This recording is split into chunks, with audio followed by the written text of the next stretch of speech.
Quand il neige, donc la neige elle va se tasser, et au bout d'un moment, ça va tellement être tassé que ça va avoir enfermé l'air du passé. Donc on a littéralement des bulles d'air qui sont présentes dans la glace. Si on fait fondre la glace ou qu'on découpe la glace et qu'on récupère cet air, on va pouvoir avoir les concentrations de gaz qu'il y avait dans le passé, sur les derniers 800 000 ans.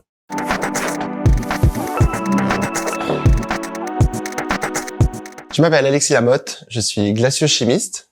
Donc j'étudie la chimie dans la glace, qui me permet d'étudier le climat, l'atmosphère dans le passé. Je viens d'Aix-en-Provence, d'un laboratoire qui s'appelle le CEREG, et j'étudie la glace d'Antarctique.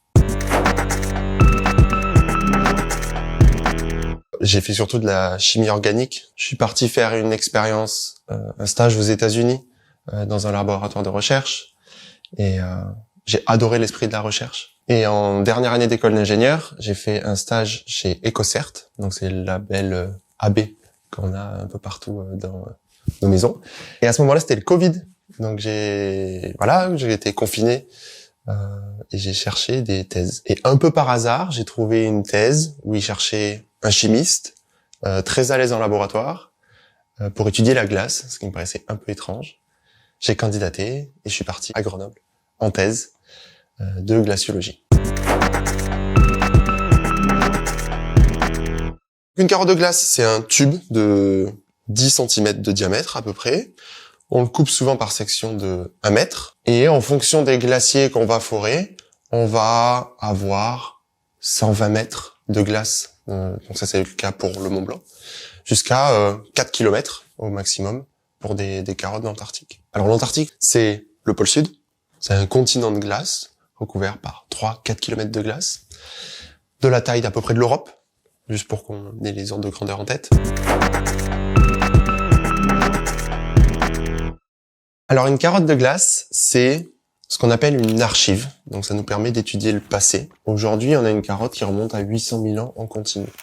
L'idée, c'est que quand les flocons de neige vont tomber, ils vont conserver la composition de l'atmosphère, les petites poussières, ce qu'on appelle des aérosols. Donc ces petites poussières vont être déposées avec ces flocons de neige. Donc voilà, il va neiger, puis l'année d'après, il va neiger au-dessus de cette première couche. Puis en fait, au fur et à mesure, on va avoir un empilement de couches. Et pour les glaciers, donc on a une conservation des couches. Et c'est cet empilement qui nous permet d'étudier la composition de l'air au cours du temps.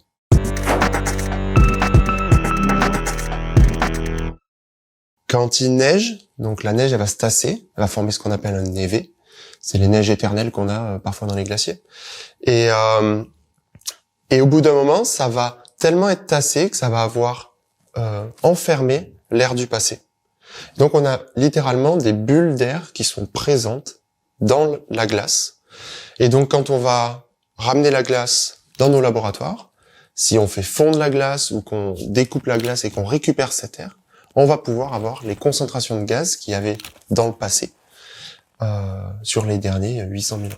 Les carottes permettent aussi d'enregistrer les variations des poussières. Dans ces poussières, il va y avoir tout ce qui est les émissions naturelles et aussi certains métaux. Donc le plomb, c'est un métal très toxique. Et on peut mesurer les concentrations de plomb qu'il y avait dans le passé. Il y a un exemple qui est assez, je trouve, parlant. Au moment de l'Antiquité, on a une légère augmentation de la concentration de plomb dans la glace, avec des variations.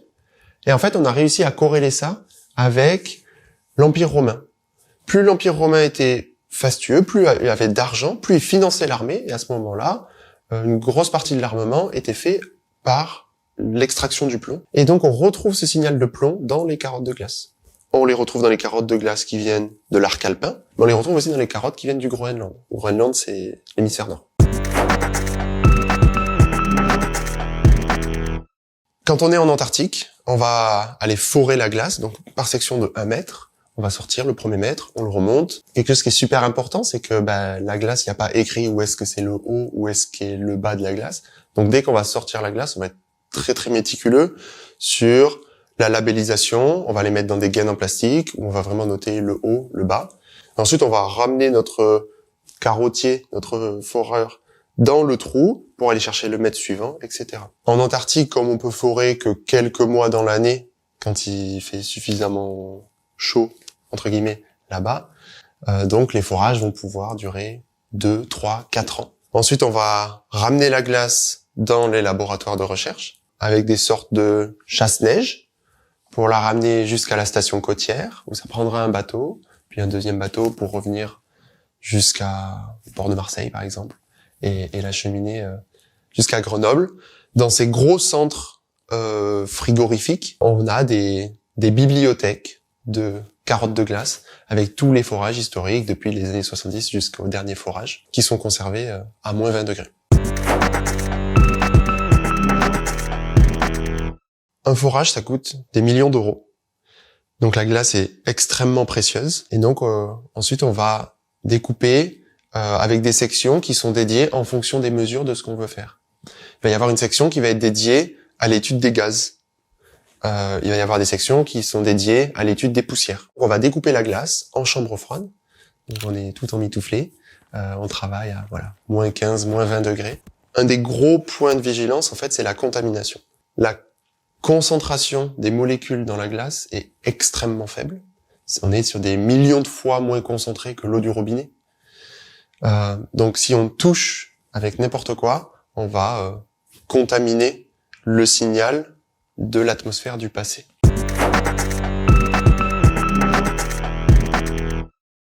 Si on prend l'exemple de la température, c'est une des premières choses en fait qu'on a réussi à retracer dans les carottes de glace.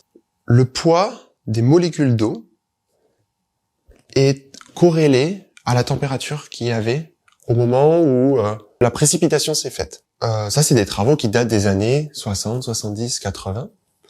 Et on a réussi à affiner suffisamment notre compréhension de ce système-là pour avoir un signal de température à travers le passé à partir juste de la fonte de la neige. Donc les couches de neige et de glace, on les fait fondre et on va mesurer ce poids des molécules d'eau. Et on a comme ça des variations, période chaude, période froide. Et donc si on retrace sur nos 800 dernières 1000 années, on a 8 cycles glaciaires interglaciaires, donc 8 périodes chaudes et froides. Il y a cette fameuse légende du verre de whisky. Donc Claude Lorius, qui était grand glaciologue, grand glaciochimiste sur Grenoble, sur un forage, il a pris un morceau de glace, il l'a utilisé comme glaçon dans son verre de whisky, et il y a des petites bulles qui sont sorties du glaçon en même temps que le glaçon fondait. Et c'est à ce moment-là où il s'est dit, il faut qu'on regarde ces bulles d'air. Ces bulles d'air, c'est de l'air du passé. Après des décennies de travaux, ils ont réussi à mesurer la concentration de CO2 dans le passé. Le CO2, c'est ce gaz à effet de serre dont on parle énormément aujourd'hui avec le réchauffement climatique. C'est ce gaz carbonique. Et les variations de concentration dictent les variations de climat sur ces derniers 800 000 ans. Donc on avait un traceur de la température, une mesure du CO2 dans le passé, et donc on a pu voir qu'il y avait corrélation entre température et CO2.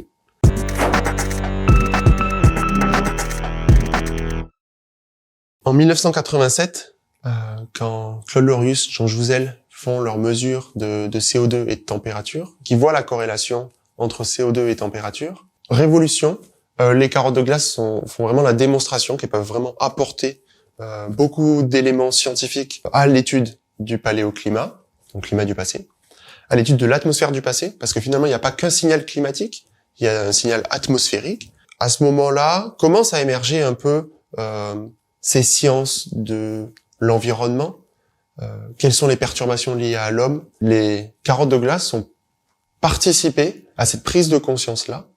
Et ensuite, on a mis en place des technologies. La plus connue, c'est le samplon. Aujourd'hui, quand on va à la pompe, on a du samplon. Ça n'a pas toujours été le cas. Et on a un effondrement de la concentration de plomb à partir des années 80, 90, 2000, en fonction des sites dont on parle, en Europe, au Tibet. En été, aujourd'hui, c'est commun d'avoir des températures positives en haut du Mont Blanc. Mais finalement, ce qui est moins commun, et ce qui le devient de plus en plus, c'est de rester avec des températures positives la nuit parfois.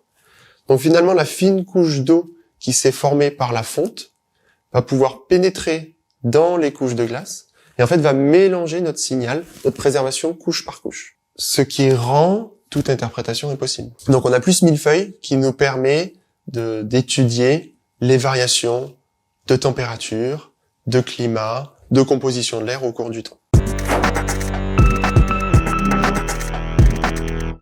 Il y a 5 ans, il y a un forage qui a été fait, un pré-forage en fait, au Grand Combin, qui est un glacier côté suisse, qui permet de voir si on a une préservation du signal. Ils ont foré quelques couches, ils l'ont analysé en laboratoire, ils y sont retournés, je crois, en 2022, pour forer la totalité du glacier. Et finalement, entre ces 3 années, le signal avait été perdu à cause de fonte estivale. Et donc, on a un site qui ne permet plus d'étudier la composition de l'air dans le passé. On a des glaciers qui sont sur l'arc équatorial, totalement en déperdition. D'ici 10 ans, on pourrait perdre le Kilimandjaro, ce glacier iconique de l'Afrique, le Puncak Jaya en Indonésie. Tous ces glaciers qui pourraient nous permettre d'étudier dans le futur des questions scientifiques nouvelles, sont en train de disparaître. Les glaciologues ont pris très tôt conscience de l'urgence de préserver la glace.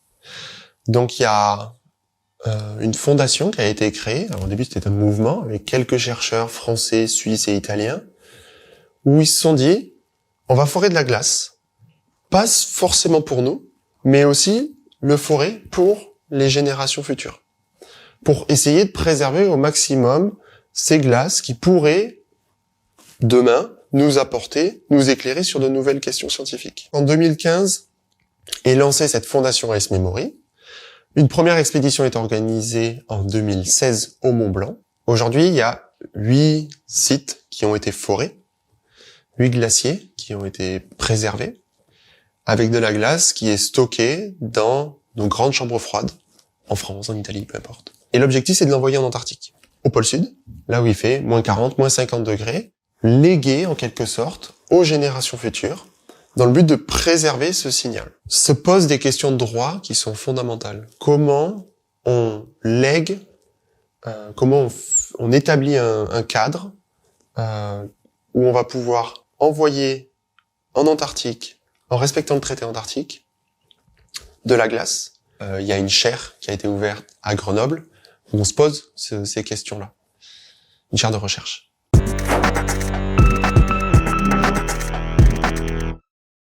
L'Antarctique, c'est d'abord un endroit extrêmement froid, ce qui va permettre de préserver la glace dans des conditions qu'on pourrait estimer comme les plus sûres, à moins 50 degrés, dans ces caves. Aujourd'hui, l'Antarctique, c'est le dernier endroit au monde, c'est le seul endroit au monde où on a dédié un continent entier à la science, avec un accord international, le traité antarctique, qui régit ce cadre-là. Finalement, envoyer les carottes en Antarctique, ces carottes Ice Memory, c'est aussi fonctionner dans ce cadre international autour de la science, où la science est mise en avant. On mesure un peu tout ce qu'on sait mesurer aujourd'hui. Avec certains traceurs, on n'est pas sûr de savoir si c'est utile ou non, mais on mesure tout, et on va laisser en libre accès ces mesures aux scientifiques. La science des carottes de glace a plein de choses à apporter encore. Il y a un sujet qui commence à émerger, la microbiologie, l'étude de la composition bactérienne dans l'atmosphère du passé. Ça, c'est une science qui est en pleine expansion, qui montre bien que on va pouvoir encore raconter des choses, découvrir des choses avec les carottes de glace. D'où l'urgence de préserver ces archives pour les questions scientifiques de demain. Un glacier, c'est dynamique déjà. C'est quelque chose de super important à comprendre. Un glacier, nous, on considère ça comme un fluide qui s'écoule de la partie haute de la montagne vers la partie la plus basse. Sur la partie haute, c'est ce qu'on appelle la zone d'accumulation. Il neige plus que ce qu'ils ne font. Donc on va gagner en masse. Par gravitation, le glacier s'écoule, et dans la partie basse, on a la zone d'ablation, où on va perdre par la fonte, souvent par la fonte, de la masse de glacier. Un glacier, donc, c'est, j'ai envie de dire, le bilan de masse, donc la santé du glacier, c'est un équilibre entre cette zone d'accumulation et cette zone d'ablation. sur les dernières décennies, on a une perte de la masse des glaciers de façon quasiment unanime à travers le monde entier. Donc on perd plus de masse, il y a plus de fonte qu'on en gagne par la neige. Si demain on arrête les émissions de gaz à effet de serre et on revient d'ici quelques centaines d'années à un cadre plus naturel, comme on pourrait avoir des petites variations chaudes et froides, dans ces cas-là, les glaciers vont pouvoir gagner de la masse. Et ça, ce serait de la régénération des glaciers en quelque sorte. Aujourd'hui, en tant que scientifique, glaciologue, on est très très sensible à notre propre impact carbone par nos activités. Donc on essaie de réfléchir à des stratégies pour décarboner nos activités. On prend l'avion pour aller sur le terrain. Donc on se pose la question du besoin d'avoir un scientifique, 10, 15, etc. En tant que glaciologue, on aime bien ce chiffre, cet ordre de grandeur. Pour 1 kg de CO2 émis, on fait fondre 16 kg de glace. Du coup, 4 km en voiture, en moyenne, c'est 1 kg de CO2. Et donc ce sera 16 kg de glace qui fondront. Un vol d'avion Paris-New York, environ 1 tonne de CO2, ce sera 16 tonnes de glace qui fondront.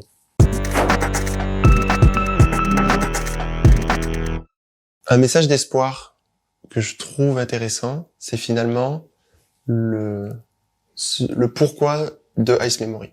Aujourd'hui, certaines personnes travaillent pour les générations futures qui sont pas encore nées. On est conscient en fait qu'on a fait de la merde, que nos activités, par notre qualité de vie, on participe à des dommages environnementaux majeurs. Mais finalement, on pense l'après, on fait du mieux qu'on peut, et il y a des ratés, il y a des réussites, et je trouve que Ice Memory, c'est un peu une réussite.